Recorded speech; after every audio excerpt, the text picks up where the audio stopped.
Greetings and welcome to another installment of Actor Training in the 21st Century. Again, I'm Peter Zazzali.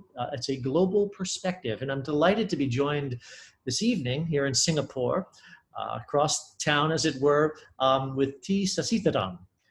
Sasi, if I may, welcome. Yes. Thank you, Peter. It's a pleasure to be here. Oh, it's an honor to have you here, Sasi. And just to give our viewers a little bit of your background, you have been working in the Singaporean theater community for over 40 years. You're a pioneer as such, one of the great leaders of Singaporean theater. But in addition to that, you've got a wonderfully varied background. You were a professor, you taught at National University of Singapore, and you taught philosophy there. Yeah. And in addition to that, you were an arts critic, as well as a visual arts critic, as well as a theater critic for the Straits Times, the major English-speaking theater, or the English language newspaper, I should say, here in Singapore. You're artistic director of Substation, a performance venue here. And most importantly, for the purposes of our conversation, you've been a leader in theater training, specifically for performer training at the Intercultural Theatre Institute here in Singapore, and you're the co-founder of it. And most recently, along with 𝘈𝘗𝘗𝘗𝘗 Kapoor and the late Philip Zazzali, you co-edited a wonderful book entitled Intercultural Acting and Performer Training. I'm just going to hold it up here for our viewers to see. I really have had a chance to look through it. I've cited it in my own work. It's excellent work, and it's excellent to have you here. Sasi, welcome. Thank you, Peter. Yeah. So, if you could just offer our listeners, our viewers, a little bit of the background of ITI. What brought you to found it, or to co-found it, I should say? Sure. I think if you understand contemporary theater practice in Singapore, you will understand that it is a practice that's really fundamentally based on a number of tensions. Tensions relating to identity, ethnic identity, cultural identities, tensions relating to national identity, and post-coloniality. So, you know, I'm actually part of what they call the Merdeka generation. It was when Singapore became independent in 1965. And theater in Singapore at that time was a combination of traditional practices, usually Asian traditional practices, you know, things like Chinese street opera, ritualistic Indian theater, theater that was English theater, that was colonial theater, essentially.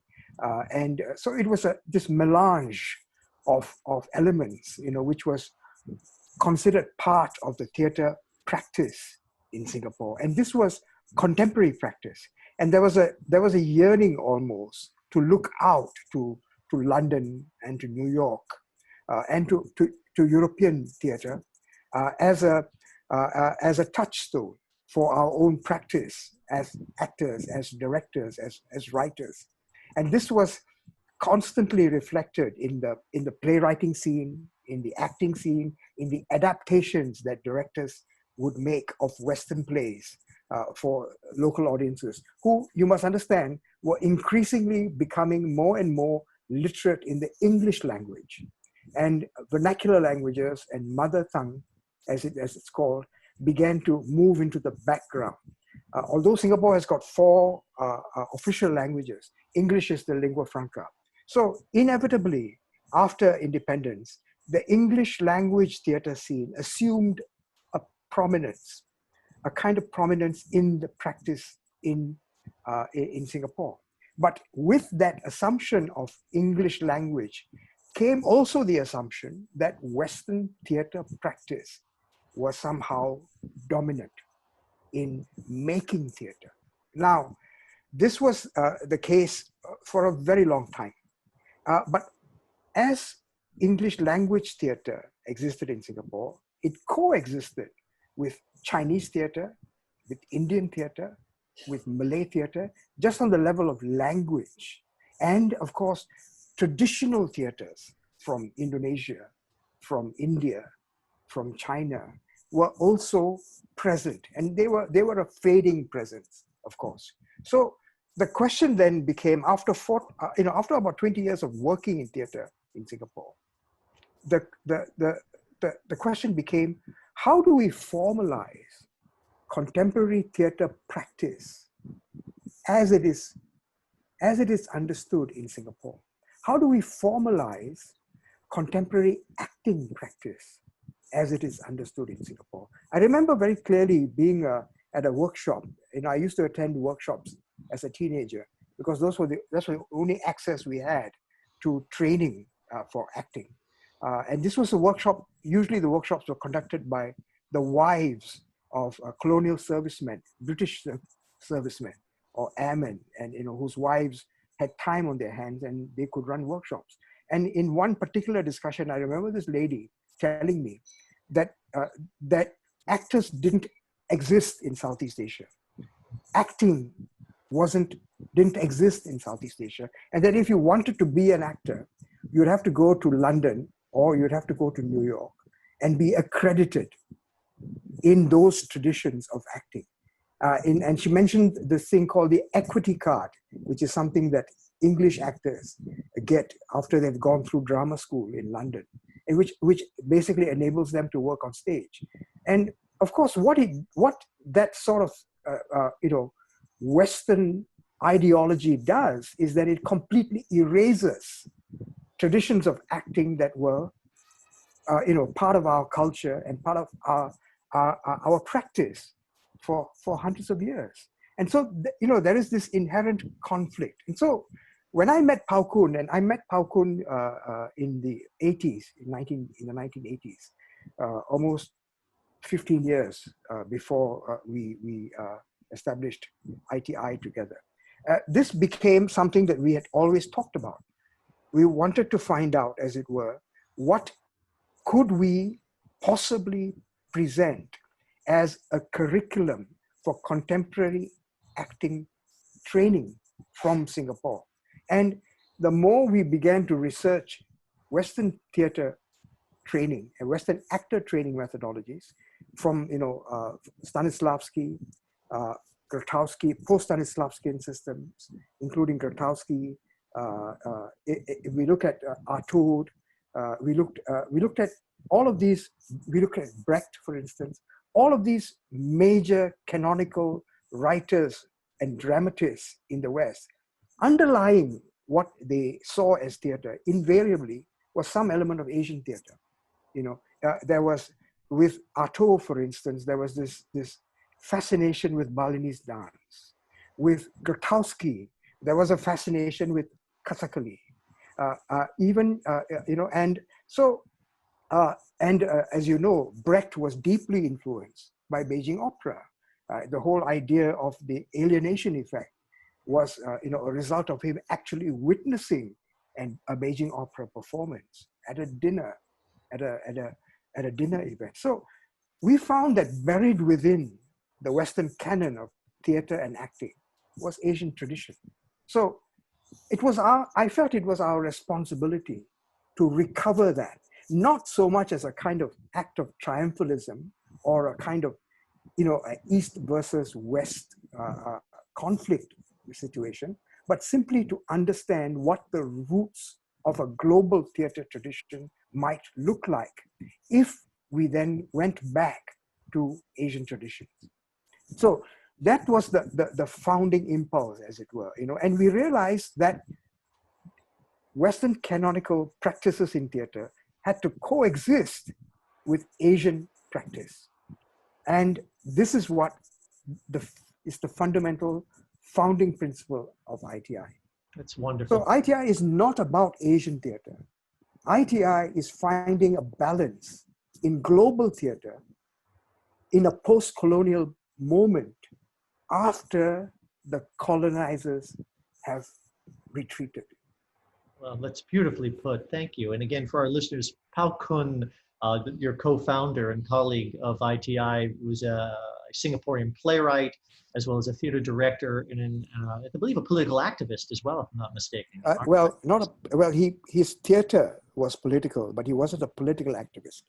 He was detained for almost 6 years in the 1970s for his theater, which of course had made political comments, but he was never a politician or a political activist. He always saw himself as an artist. First and foremost, thank you for that distinction.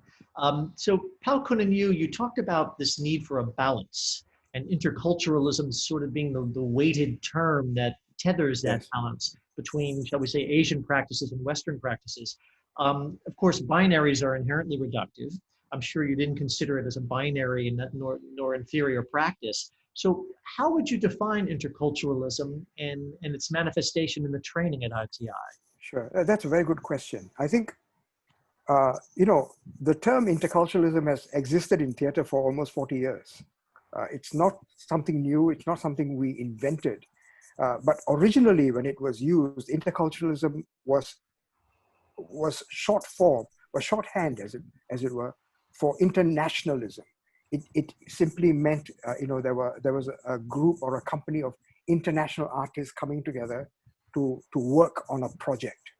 Usually, in the beginning, it was used just as that. But later on, I think interculturalism emerged as a coinage with its own legitimacy in order to distinguish between internationalism, and multiculturalism. The point about interculturalism, implicit in interculturalism, is the imperative that we accept the tension of differences in culture, in practice, in disciplines. Particularly the tensions that might exist between one culture and another culture of an actor working together in a theatrical context. But this implicit tension is used to create something which is creative, which is new, which is original. I think that there's a difference between multiculturalism and interculturalism, in the sense that the multicultural tends to be segregated juxtaposition of different cultures. The intercultural is segregated juxtaposition of interculturals which are seeking to penetrate one another, which are seeking to engage one another, which are involved in an interactive activity in order to create work. Now, I want to make something very clear from the beginning. I've never proposed the intercultural element in practice as a kind of a political model. It's not.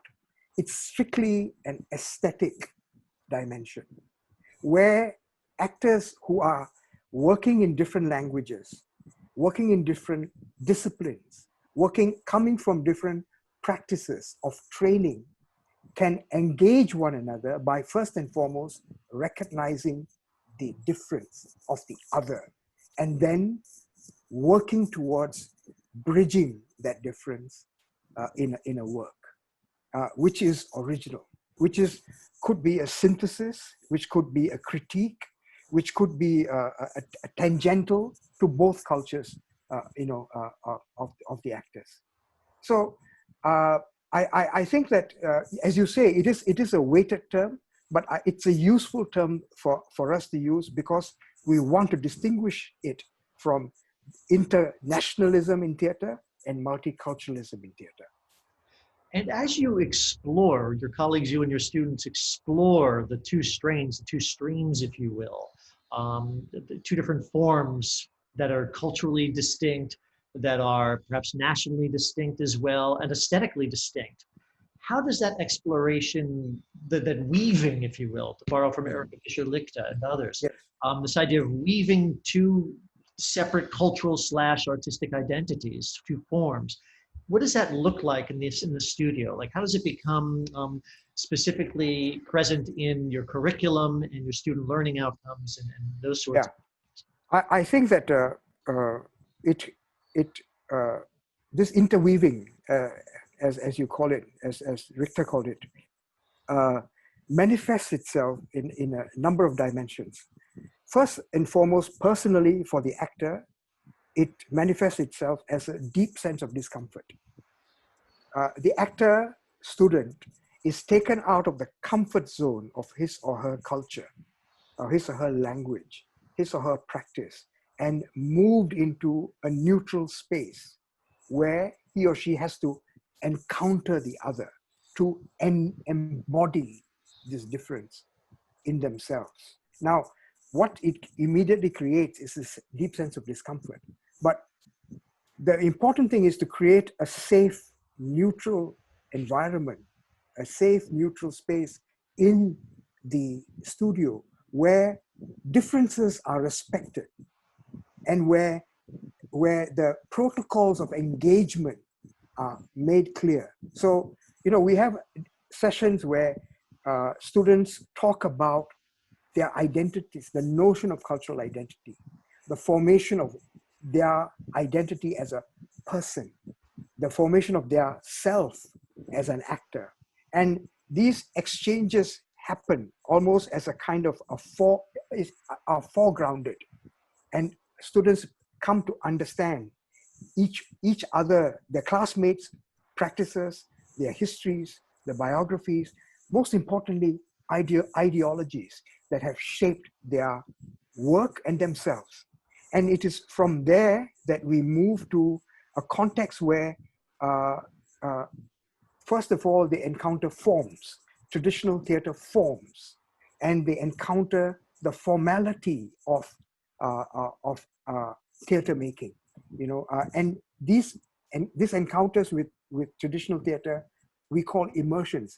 The students are literally immersed into a distinctly different otherness, which they are committed to learning, understanding, but most importantly, experiencing. And then working through a process where this experience is used as a foundation to create their own work, their own original creation.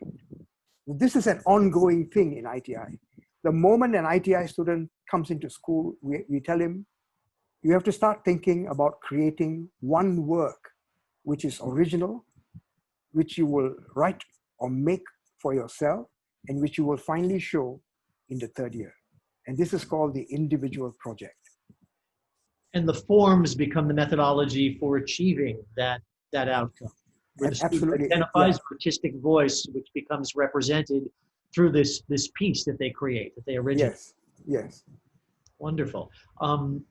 So in our final segment of the conversation, Sasi, looking towards the future for ITI, and by extension these transferences of cultural forms, aesthetics, identities, the old and new, Asian and Western, shall we say, so to disrupt the binary and find ways where they can indeed intersect and become mutually empowering as a work of art, as a teaching tool as well.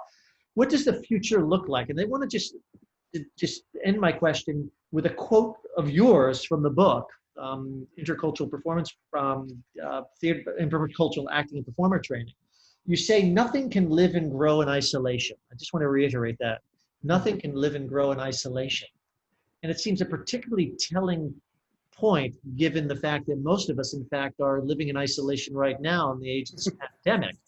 So what does the future look like for ITI and the wonderful concept behind its work? Yeah, it's interesting, Peter, that you mentioned this, because I remember just before the walls came up, the COVID-19 walls came up, and trans-border travel became impossible. One of our students wrote to me, and she was in transit back to France, because she had to get back to France before the quarantines came in place. And she said that the walls are coming up all around the world, and when I think back on my time in ITI, it feels like a dream. I think ITI was premised on the possibility of an eternal intersection and an interaction of difference, in the possibility that these, as you say, these interactions of otherness would emerge in their own time through a process which is unique to each student in something which is valuable and empowering to all sides involved in that interaction. Now, there was a time when I thought that this was the obvious way that the world had to go, that globalization and the intersection of culture and capital and people and ideas was inevitable. And this had to be how we needed to look towards the future and how we need to think about creating a responsible, ethical theater practice, which is, completely open in its understanding of ideologies and ideological differences and culture and cultural differences. But, since COVID-19 and the kind of walls that have been erected for our own safety, because we are facing an existential crisis as a species, and before that, the hint of climate catastrophe and the way we are working in theater, which to me is extremely wasteful, extremely redundant sometimes. The theater practice, particularly of large national companies, it forced me to think about the interactions that happens between a small group of actors in a studio who are making work for small audiences, sometimes intimate audiences. So it's a scaling back, I think, that we need to do. In ITI, that's what we're trying to do. The practice, the process, the methodologies, I think, are sound. But what we need to do is to find an equitable scale for this kind of work to happen, so that we can no longer believe in the that the distance is dead philosophy, where we can take a plane and within a few hours be in another country and continue working. All of that is going to not happen, at least not in the immediate future, unless a vaccine is found. But even if a vaccine is found, I think we need to think more clearly about how we can work efficiently, how we can work more intimately, and how we can work in a scale which is ultimately commensurate with the needs of the world. That's what I'm thinking about the future. Yeah. Wow. That's a powerful statement from a powerful man, if I may say so, Sasi. Thank you. No, Peter, you're too kind. Yeah. Thank you for the conversation. It was a rich conversation, and I wish you and your students and colleagues all the best. Please stay safe, and look forward to coming out the other end of this virus and achieving some of the things you've just so eloquently described. Thank you, Peter. Thank you. It was a pleasure and a real pleasure to have this conversation with you. Yeah. Thank you, Sasi. Thank you. Cheers. Bye now.